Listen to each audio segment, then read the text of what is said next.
Good times create weak people. Weak people create bad times.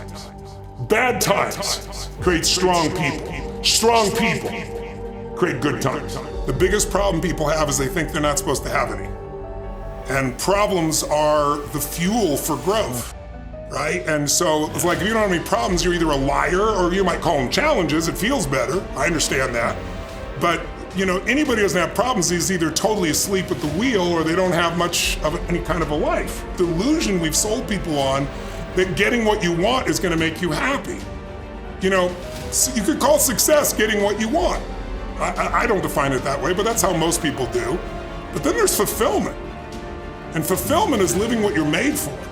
It's like, I think the biggest challenge people have, and the reason they're not able to respond to challenges, they're just thinking about themselves, and it's not that hard to meet your own needs. Because it's so much more interesting to be in the game of life and keep growing and expanding and being challenged. That's what makes you feel alive, is a lack of confidence. No, it's a lack of mission, right? Because what happens is when you have something you want to serve, if it's your child and everything's on the line, you won't come up with answers you'll never come up with for yourself.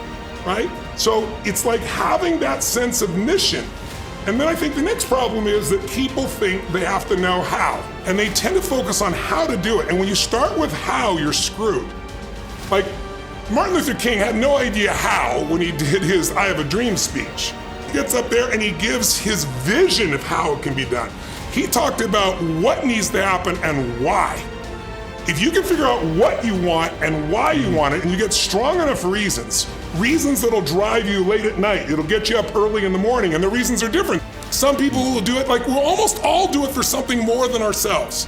Some people do it because they like winning, right? It's like, I like winning, I like being the best at what I do, so I'm not gonna settle for less than that, why would I? Right? So you gotta find your reasons. But if you know what you want and you get a big enough why, now you'll figure out how to do it. But if you start with how, the small brain, the fear brain, goes, oh shit, I don't know what to do, I don't know where to go. I don't know what to do 90% of the time either. I know what and why, and then I try something, doesn't work, I try something else, and I do something else. Now I speed it up by learning from the best. So my life is really about learn from the best, but I don't start with the how. I start with the what and the why. And I think that's the mistake most people make. And then how do you get confident? You do stuff. Confidence comes from doing something confidence is tying your shoes, right? Confidence, Michael Jordan making 1,000 shots before you take a break. Every single day, 6 days a week.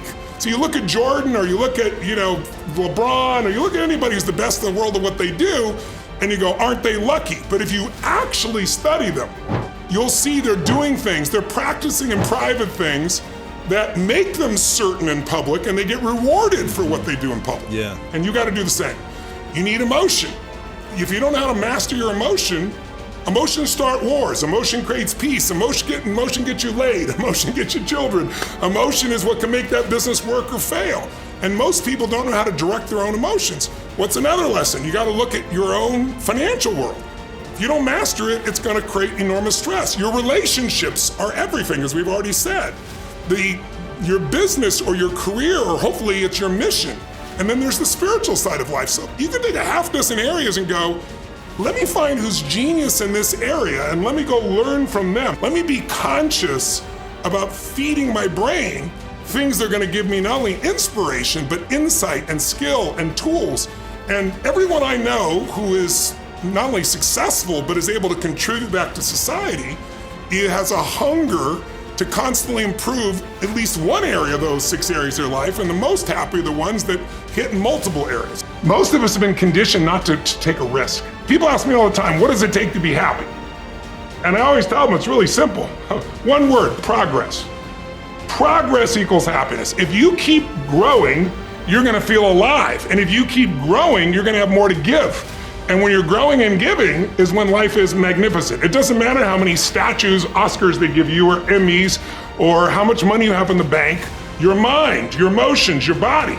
You have 100% control over what you do with these things, and that's where the game is won. You win the inner game, then you win the outer game. So to me, success without fulfillment is the ultimate failure. And so many people are focused on success still, which to me is like, there's nothing wrong with it, but it's like success is getting what you want.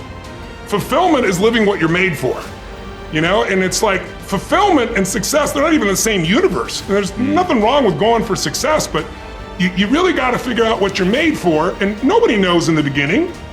So you start where you are and you do what's in front of you, you do what's next, and you keep growing until you start to discover, hey, this is my real passion, this is my real hunger and drive, and it can change. People go for 5, 6, 7 years and then they usually question. And then one of two things happens. They change direction and feel renewed, or they go, no, I got a great deal here, what the hell's wrong with me? And they recommit and they get stronger. But that's life, and if you don't grow, I don't give a damn how much you got going for you, you're gonna be miserable. One of the things you have to understand about life is everything changes and everything ends. And that kind of sounds heavy on the front end, but it's a truth. If everything changes and everything ends, number one, it should make you appreciate what you have right now. And then my view is, what's next is always better. I think passion is the genesis of genius. If you've got enough passion, you're gonna find answers nobody else does, but most people run out of fuel, meaning they get tired, they get exhausted, they get burnt out, they get, the law of familiarity. They're around something so much they take it a little bit for granted. What I see as the one common denominator of people that are successful over a lifetime is the sustained hunger. Hunger is the number one factor. When I see somebody, I don't care what age they are, I don't care what their background is, if they're hungry to improve, to change, to make something happen, if you have those passions and you keep growing, there's no limit. It doesn't matter what happens in the short term with a pandemic or with a drop in the economy or whatever the case may be. These are all temporary when you realize life is lived in decades, not in days. I said, look where I am right now. Because I wouldn't assemble the story that my past equals my future. The past only equals your future if you live there. If you're using a rear view mirror to guide yourself, you're gonna crash. So what you've been through is horrific. What you've been through is unjust. I'm on your side. But if you hang on to it, you have no future, and you have no one to blame but yourself. The greatest people in history, and reading their lives and finding out, guess what? Their lives were far from perfect. Some of them had worse lives than I had.